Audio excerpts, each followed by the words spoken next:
Jesus conosco.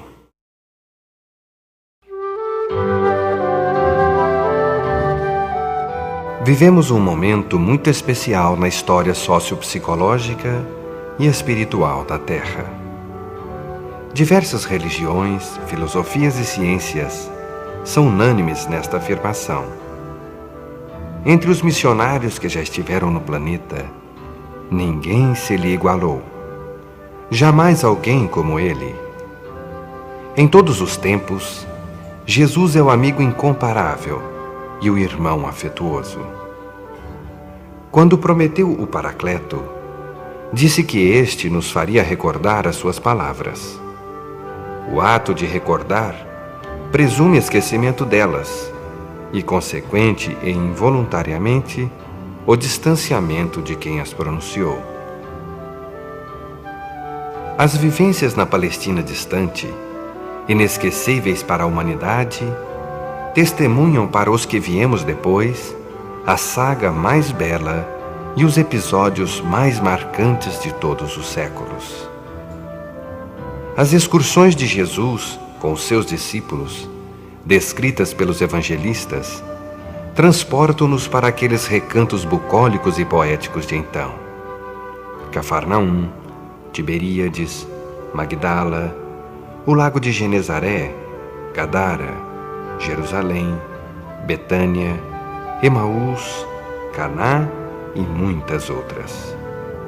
Hoje, absorvidos por necessidades irreais e transitórias, repletos de ansiedades e conflitos a serem equacionados e vencidos, carecemos de relembrá-lo, conviver com ele, retomando o contacto há muito perdido.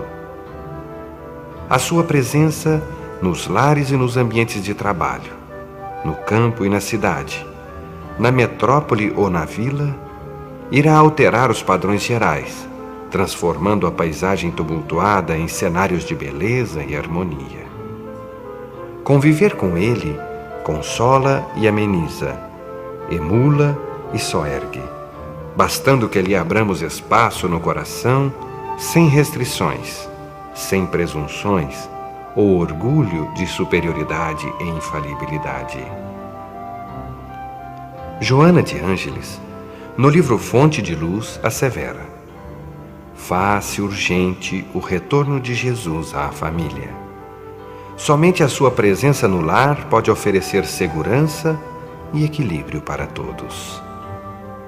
E ele apresentar-se-á sempre, próximo, bem próximo, perguntando-nos baixinho: aqui estou, que queres de mim? Então, entregar-nos-emos a ele, inermes, em regime total e definitivo.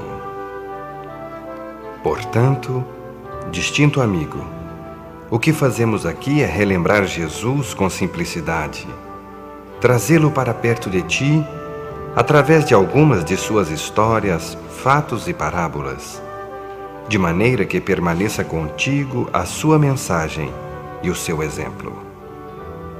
Ofertamos-te assim estas emoções, esperando poder despertá-lo em ti, a fim de que vivas as tuas próprias sensibilidades, descobrindo-te amá-lo, com votos de paz e muitas alegrias no convívio com ele.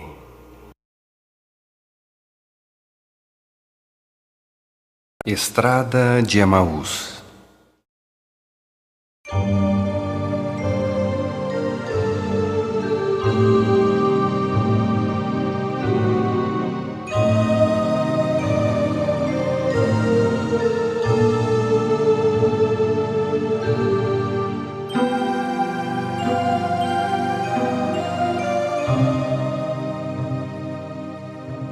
Jerusalém ainda se refazia do impacto dos últimos acontecimentos.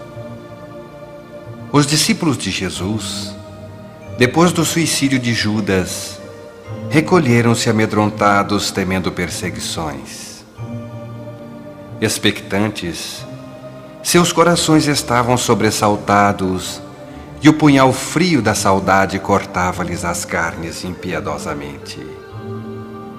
Naquela madrugada, Cleófas e um companheiro deixaram Jerusalém na direção oeste. O objetivo era a pequena aldeia de Emaús, distante 60 estádios. E como a melancolia lhes havia apossado d'alma, iam tristes sem perceber a beleza da natureza no percurso relativamente largo. O dia raiava. A aragem fresca da manhã beijava-lhes a face carinhosamente, sem que disso se apercebessem. Dei no pino, aproximou-se um estranho viandante e perguntou: "De que falais?" Cleófas, tomando a palavra, redargue: "És porventura estrangeiro, que não sabes dos últimos acontecimentos em Jerusalém? Mataram o nosso mestre. Os escribas e os fariseus, junto aos doutores da lei, engendraram contra o nosso amigo. Ele era o profeta que veio libertar Israel, porém eles não o compreenderam e o assassinaram. Hoje, bem cedo, pouco antes de sairmos para esta jornada, algumas mulheres piedosas estiveram no túmulo de Jesus. Quando lá chegaram, viram que a pedra estava afastada e alguém havia retirado o corpo. Maria, uma delas, afirmou ter conversado com ele. No entanto, alguns dos nossos, tendo ido até lá, não o encontraram. E saímos imediatamente, cheios de interrogações. Sentimos saudade de nosso mestre. Ele é o pão que desceu dos céus e a luz do mundo. Estamos com saudade de nosso amigo." O estranho, tomando a palavra, começou a recordar as escrituras mais antigas. E de profeta em profeta, apresentou as notícias que avisavam da vinda do Messias. Tal era o entusiasmo do interlocutor, que os discípulos foram se contagiando e enriquecendo-se de esperança. Já bem à tardinha, quando estavam diante de Emaús, o estranho ameaça prosseguir viagem. Os discípulos, porém, lhe pedem: "Senhor, não te vás, fica conosco." O homem fica e adentra a casa. Colocando-se à mesa para a refeição, o desconhecido ergue o pão e o abençoa. Claridade à noite de saudade, é Jesus! A visão desaparece. Os discípulos entendem agora porque os seus corações exultavam à medida que aquele homem falava a respeito do enviado. Ele era o próprio Jesus. Caminhou com eles por toda a estrada. Imediatamente retornam a Jerusalém. E quando chegam diante dos demais discípulos, recebem a notícia de que o Mestre havia estado com eles e comprovado a imortalidade, o prosseguimento da vida. O importante é que ele continuava acompanhando a todos.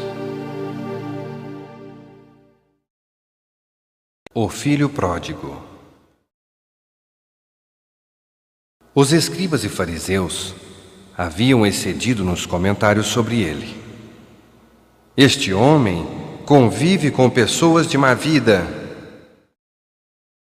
Estando o mestre com publicanos e pecadores, e tendo ouvido a observação maliciosa dos hipócritas, cheios de zelo e cerimônia, abriu a boca e disse: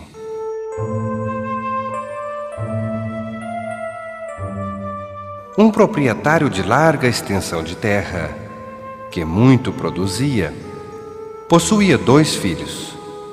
Destes, o mais moço, certo dia, aproximou-se-lhe dizendo: Meu pai, quero demandar outras regiões, viver outras experiências. Não me interessa permanecer aqui nesta localidade, envolto nas atividades às quais me vinculo. Peço que me dês a parte da herança que me pertence. O velho pai pediu ao filho que aguardasse até o dia imediato. Iria pensar. No dia seguinte, reuniu seus bens e dividiu-os com os 2 filhos. O mais novo, imediatamente, tratou de viajar e, ajuntando o que lhe pertencia, mudou-se para outro país. Ali começou a viver os seus sonhos e ilusões, e à medida que o tempo passava, crescia o número dos comensais na mesa das sensações mais torpes. Ocorreu que, àquele país, sobreveio uma crise econômica e a fome se instalou. Como o patrimônio do moço já estava dilapidado, este passou a vender as suas últimas joias, suas túnicas mais finas, até que se viu na mais completa miséria. Na rua, passou a disputar com os outros miseráveis uma côdea de pão ou restos de alimentos. Pensou em trabalhar, mas não havia emprego, até que um dia, nos arrabaldes da cidade, em pequeno sítio, conseguiu do proprietário autorização para cuidar dos porcos, em troca de um lugar onde pudesse dormir. Mas, se quisesse se alimentar, tinha que disputar com os animais os restos. Num desses dias, padecendo o máximo da abjeção, caiu em si e pensou: meu Deus, a que cúmulo cheguei? Que faço? Na propriedade de meu pai, os empregados são tratados com dignidade, têm casa, alimentos, roupas, fartura. Eis o que farei. Voltarei e pedirei desculpas a meu pai. Pedirei que me aceite como um de seus funcionários subalternos, porque eu hei de trabalhar e me entregar ao amanho do solo e viver decentemente. Com este projeto, o moço se levantou, agradeceu ao seu benfeitor e colocou os pés no pó da estrada, arrostando as dificuldades da jornada de volta. A fome, a sede, o frio da noite e o calor do dia. Até que, na última curva do caminho, vislumbrou a casa de sua infância. Acelerou o passo, tomado de emoção, e quando ia se aproximando, um servo o reconheceu, correndo ao pai de família a informar: teu filho chega, senhor, teu filho se aproxima.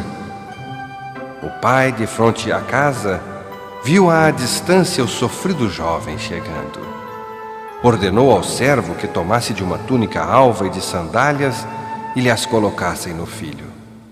O servo obediente assim o fez. E quando o moço parou diante do pai, abraçou-o dizendo: perdoa-me, papai, por minha injustiça, pela minha incompreensão e ingenuidade. Aceita-me de retorno. Eu desejo ser um dos servos mais simples de tua casa. Aceita-me, papai. E o velho mandou que se matassem uma novilha e um cevado. Vamos hoje fazer uma festa e recepcionar a este que retorna. Logo à noite, quando o filho mais velho voltou das tarefas diárias no campo, ouve o alaúde, os cantos de alegria, e questiona: o que há? Não sabia que haveria uma festa hoje à noite. O servo lhe diz: seu irmão retornou e seu pai dá-lhe uma recepção. Oh, disse o primogênito, jamais desobedeci a meu pai e ele nunca me ofereceu um cevado para festejar com os meus amigos. O ancião, chamado diante da negação do moço em entrar na casa, lhe fala: meu filho, adentremos a casa, porque o seu irmão estava morto e renasceu. Embora eu nunca tenha te ofertado uma ânfora de vinho para repartires com os teus amigos, eu te peço, vamos recepcioná-lo. Ele agora é um outro homem. O jovem sorri, e juntos, pai e filho, adentram ao lar e se rejubilam em família.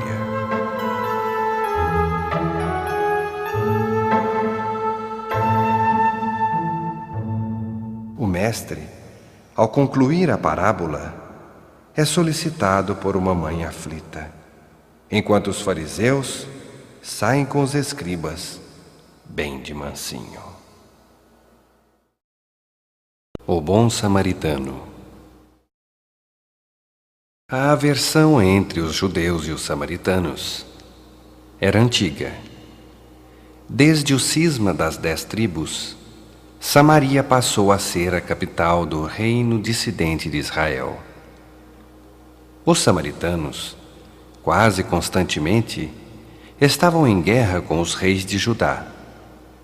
Para tornar a cisão mais expressiva e não terem que ir a Jerusalém para as festas religiosas, construíram para si um templo no Monte Garizim. Somente admitiam o Pentateuco contendo a lei de Moisés, rejeitando os demais livros. Os judeus ortodoxos os consideravam heréticos e, por isso, eram desprezados e perseguidos. A divergência religiosa era a base do antagonismo entre estas nações, embora a origem de suas crenças fosse a mesma.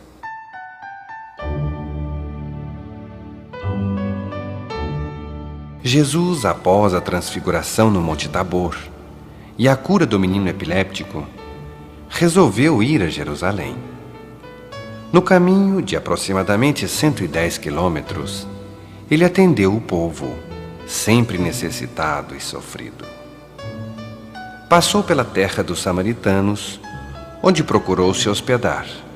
Porém, estes, sabendo que se dirigia para a Judéia, não o acolheram. Enfim, Jerusalém. A cidade regurgitava de gentes, vindas dos mais diversos recantos. Já conhecida do Mestre, era o centro da fé judaica e onde os cultos tinham sua maior força. Os comentários das curas e feitos de Jesus tinham se espalhado e os ânimos já estavam exaltados por parte dos judeus intransigentes. Enquanto pregava, levantou-se um doutor da lei e, para tentá-lo, perguntou: Mestre, o que devo fazer para possuir a vida eterna? Jesus, observando aquele homem perscrutando o seu íntimo, redarguiu: Que está escrito na lei? Que é o que lês nela? O doutor respondeu: Amarás o Senhor teu Deus de todo o teu coração, de toda a tua alma, com todas as tuas forças, e a teu próximo como a ti mesmo. Disseste muito bem. Faz isso e viverás. Mas o homem, querendo parecer um justo, insistiu: E quem é o meu próximo? O mestre lançou um olhar ao grupo de pessoas que estava ali. Alguns fariseus se encontravam misturados aos discípulos. Então contou: Um homem descia de Jerusalém para Jericó e caiu em poder de ladrões, que o despojaram de seus bens, agrediram-no e o deixaram semi-morto à orla do caminho. Aconteceu que um sacerdote, descendo por aquele local, ouviu e passou adiante. Pela mesma estrada desceu um levita, e este, tendo observado o homem ferido, seguiu igualmente adiante. Porém, por aquele ermo passou um samaritano, que, vendo aquele homem caído, desceu do seu animal, tomou de azeite e vinho entre os seus apetrechos e deitou-lhes nas feridas. Cuidou do desconhecido e aguardou que reagisse. Depois, o colocou na sua limária e levou-o a uma hospedaria. No outro dia, aproximou-se do estalajadeiro e, dando-lhe 2 denários, disse: Trata muito bem deste homem, e tudo que despenderes a mais, Eu te restituirei quando regressar. E partiu. Jesus silenciou. A expectativa pesava. Virando-se para o doutor da lei, questiona: qual destes te parece o próximo daquele que caiu em poder dos ladrões? O rabino enigmático, entendendo que precisava dar a resposta, diz: aquele que usou de misericórdia para com o ferido. Disse-lhe Jesus: vai tu e faze o mesmo.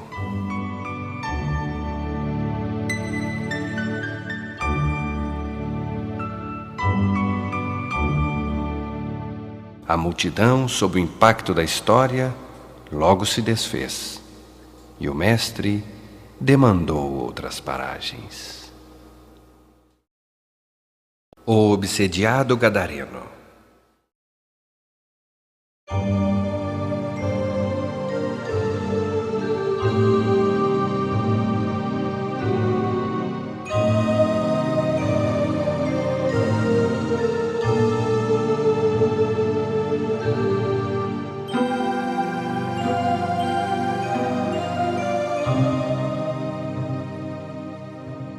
Jesus havia concluído o atendimento às pessoas nas areias brancas do lago de Tiberíades. Aquele recanto em especial fora eleito por ele para cantar as esperanças, para iluminar os corações e abençoar as almas. Quantos haviam recuperado a vista e agora podiam vislumbrar os matizes da natureza? Outros recuperaram a audição e agora registravam os sons melodiosos do dia. Tantos foram assistidos em suas necessidades. Após o grande número de atendimentos e socorros, o mestre manifestou o desejo de ir à outra margem.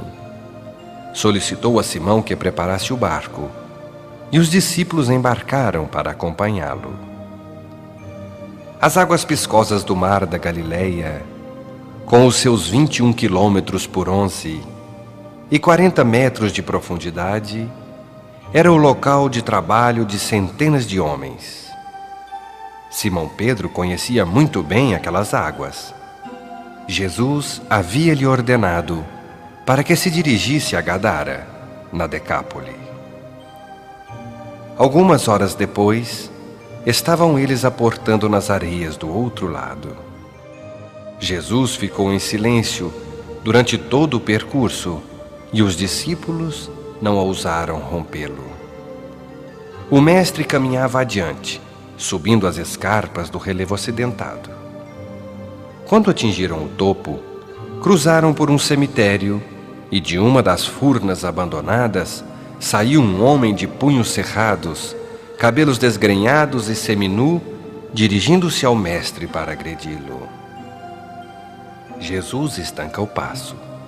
Olha o homem com piedade e então pela boca daquele sofredor, dizem os espíritos: Jesus, Filho de Deus, que vieste fazer aqui?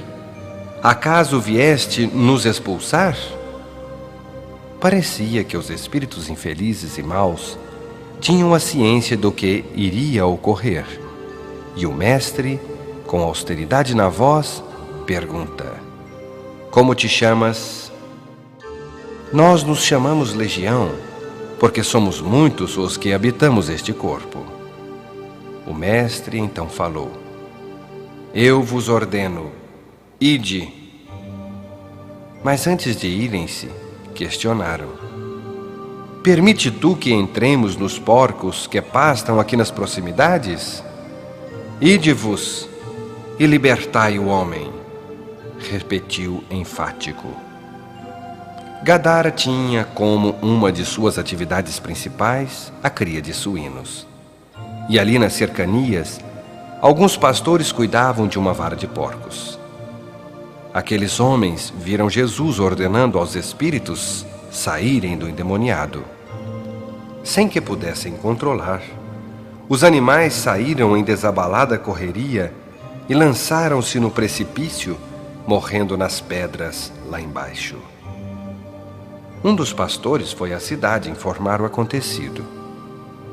O ex-obsediado gadareno, diante de Jesus, retoma a lucidez. Sente a fraqueza física enquanto as gentes começam a se ajuntar na porta da cidade. Vêem diante do mestre, agora lúcido, o antigo alienado.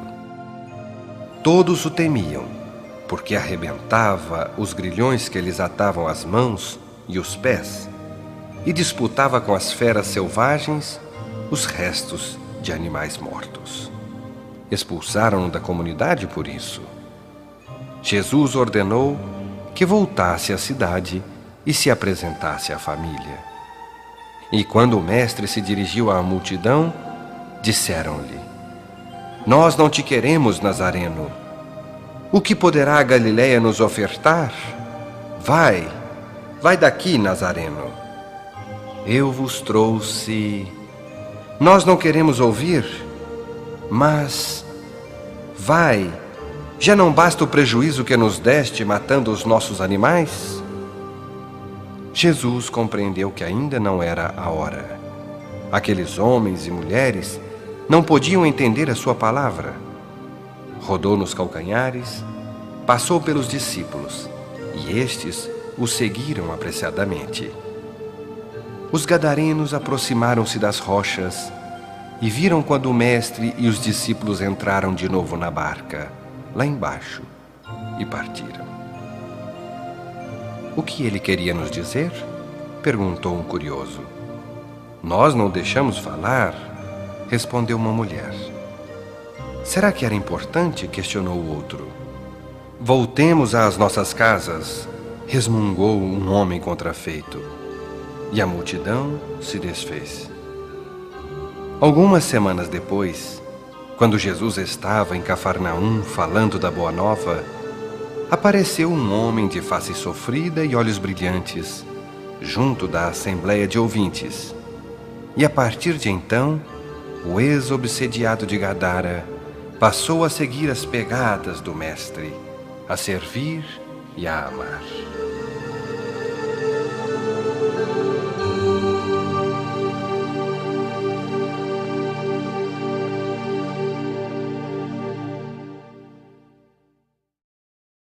O servo do centurião. Por volta do ano 500 a.C., os romanos iniciam a sua expansão territorial vencendo os etruscos. O resultado de suas campanhas armadas, cujo exército representava o poder e a dominação, estendeu seu império desde a Bretanha ao norte da África e daí ao Oriente.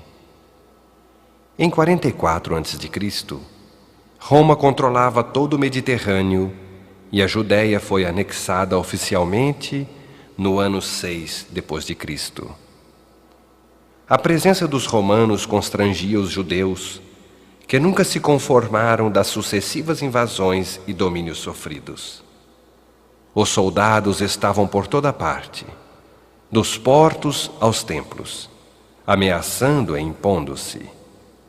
Constrangido a suportar a presença das estátuas dos deuses romanos, o povo judeu não se submetia, permanecendo fiel às expressões religiosas que lhe eram peculiares. Tiberíades, Magdala, Cafarnaum, principais cidades da Galileia, também eram controladas e policiadas rigorosamente, aumentando a riqueza da águia romana mediante os impostos arrecadados.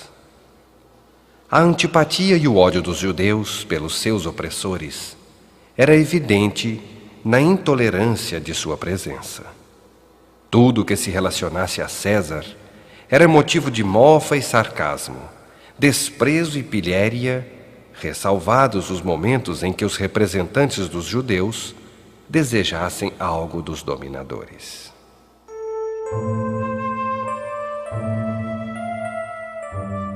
Cafarnaum estava especialmente abafada naquele dia.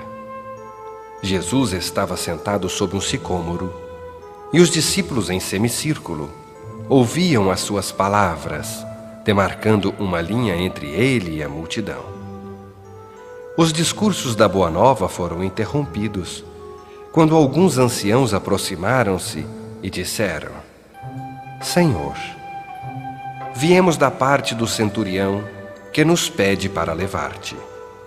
Um de seus servos está à morte, padecendo horrivelmente. Mesmo sendo estrangeiro, é um homem justo, tendo-nos auxiliado na construção de uma sinagoga aqui em Cafarnaum, merecendo que vás até ele, Senhor. O mestre, pondo-se de pé, dispôs-se a acompanhá-los à residência do centurião. A multidão abriu caminho e eles começaram a caminhar saindo da sombra para o sol. Os discípulos iam atrás com o povo.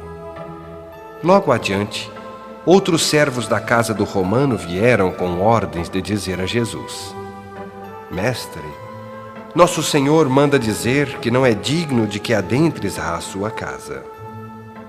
Ele tem 100 homens sob o seu comando, e se diz a um vai, ele vai, e a outro que venha, ele vem. Desse modo, Senhor, ele pede para que ordenes a teus anjos visitem a sua casa e curem o servo, que daqui mesmo isso acontecerá, e ele se rejubilará. Senhor, ele manda dizer-te que não é digno de receber-te sob o seu teto. Jesus fixa o poviléu ali próximo, expectante, aguardando a sua palavra. E logo depois diz: Jamais em Israel vi uma fé tão grande. Retornem à casa, meus filhos, que o servo está curado. Os anciãos, juntamente com os servos do militar, agradecem e encetam a volta. A multidão vê quando outros lacaios, adiante, os interceptam, informando aos que iam que o doente estava curado. Quando procuraram a Jesus para informá-lo, não mais o encontraram. Ele havia partido.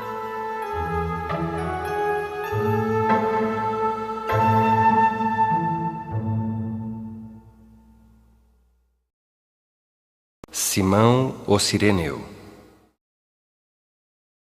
Depois de vencer a Terceira Guerra Púnica, Roma anexa Cartago, estendendo as suas províncias no norte da África. Cirene, fronteira com o Egito, é anexada no ano 74 a.C. Durante a dominação, muitos foram os que fugiram para outras terras, procurando melhores condições de vida. As vantagens econômicas e geográficas oferecidas pela Síria eram favoráveis e para lá muitos se dirigiram.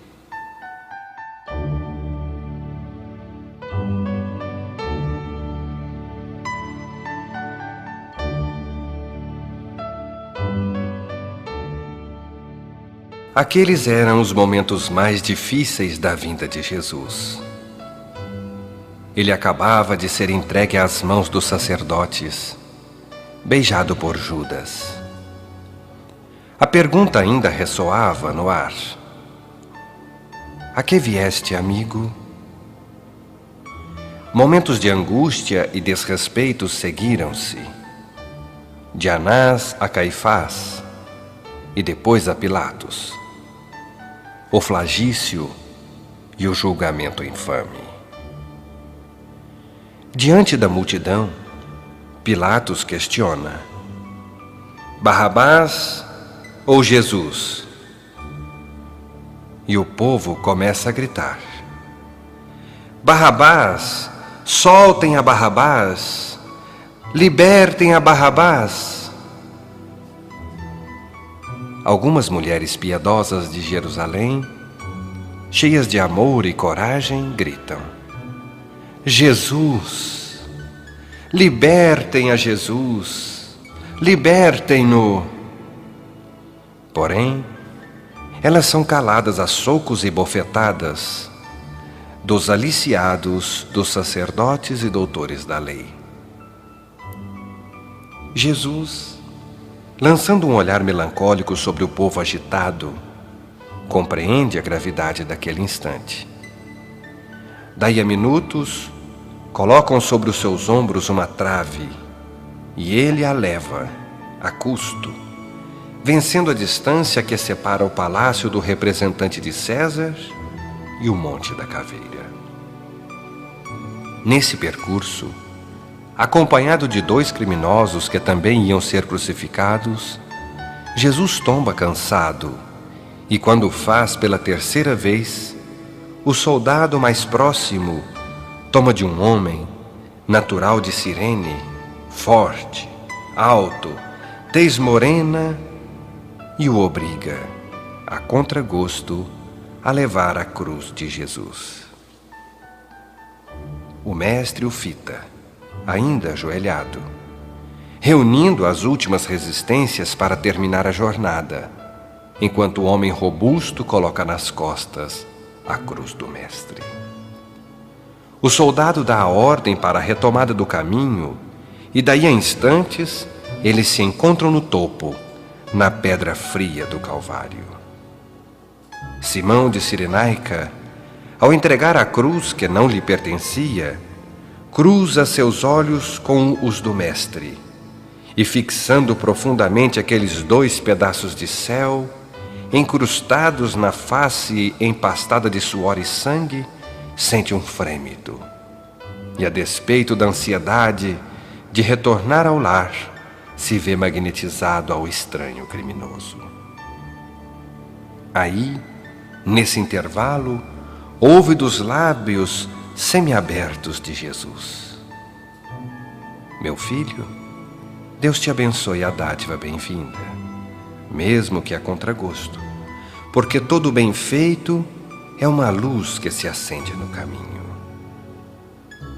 Impregnado das energias do mestre, desperta quando o soldado toma de Jesus e lança-o sobre a cruz. O sirineu se levanta e sai rapidamente, ouvindo os sons do metal nas carnes do justo, produzindo feridas mortais. Enquanto a cena dantesca prossegue, Simão volta para casa, conjecturando consigo mesmo. O cortejo sinistro estava interrompendo o meu retorno ao lar.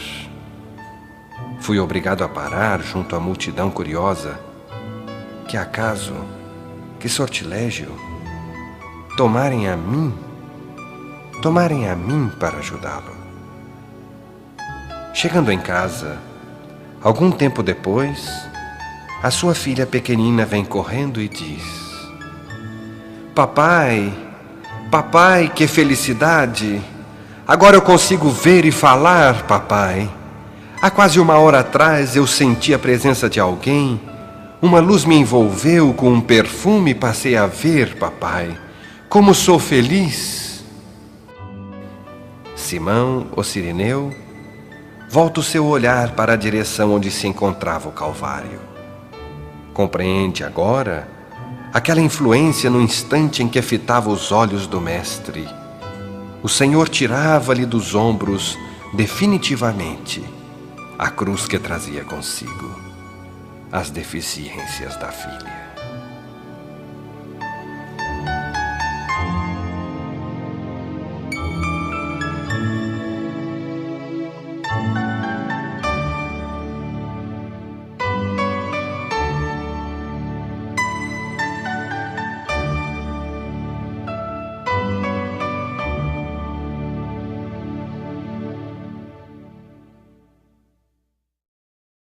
Fica, Senhor. Aqui encerramos este primeiro esforço, o de repartir contigo, caro amigo, estas reflexões do Evangelho. Esperamos ter alcançado nosso objetivo, incentivar-te ao aprofundamento de ti mesmo ante a mensagem do Mestre de Nazaré. Agradecemos tua participação neste projeto, esperando tê-lo novamente conosco em outra oportunidade. Para concluir, façamos uma breve reflexão.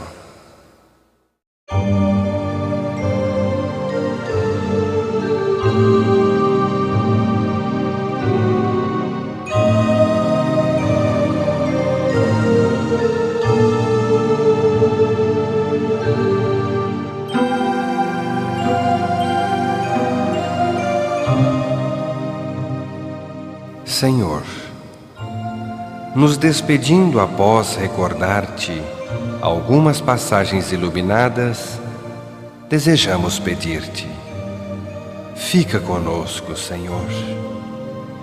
Volve conosco ao lar, de modo que o habites. Tu serás o habitante de honra de nossa casa. Diariamente, ter-te-emos ao nosso lado. Quando sairmos para o trabalho, tu te despedirás de nós, desejando-nos um dia de realizações nobres e crescimento moral. Ficarás e abençoarás os familiares que permaneceram. No momento da refeição, que nos esforçaremos por fazer em família, sem sons de televisão, sem algazarras, abençoarás o nosso pão e o repartirás conosco, para que as energias do alimento nos abasteçam de saúde e forças. Ao fim do dia, após as inúmeras atividades locais e externas, repousaremos para o refazimento das energias, após a oração habitual de gratidão. E aí, continuarás velando atentamente para, ao chegar a madrugada nova, tu nos despertares para o espetáculo de um novo dia sobre as luzes da imortalidade.